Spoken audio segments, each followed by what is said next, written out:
என்னடி மங்கம்மா, ரொம்ப நேரமா ஏதோ தீவிரமா யோசிச்சுட்டு இருக்க போல இருக்கே.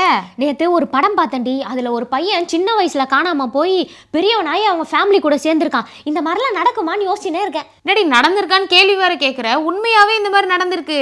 என்னது, உண்மையா நடந்திருக்கா? சொல்லு கேட்போம். சைனால பெங் அப்படின்ற பையன் 4 வயசுல காணாம போய் 21 வருஷம் கழிச்சு இப்பதான் அவங்க பேரண்ட்ஸுக்கு கிடைச்சிருக்கான்னா பாத்துக்க. எப்படி அவங்க அவனை தொலைச்சிருப்பாங்க? எங்கன்னா திருவிழாக்கு கொண்டு போய் தொலைச்சிருப்பாங்களோ?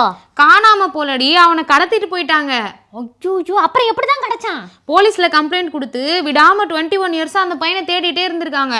இப்போ அவனுக்கு 25 வயசாகுது. இந்த வயசுல தான் அந்த பையன் கிடைச்சிருக்கான். அப்ப இத்தனை வருஷம் அவன் ஒரு இடத்துல வளர்ந்துருப்பான்லடி. அந்த இடம் அங்க இருந்த ப்ராப்பர்ட்டி, அங்க வச்சிருந்த கார் எல்லாத்தையும் வித்துட்டு பேரண்ட்ஸோட ரீயூனைட் ஆயிட்டான்.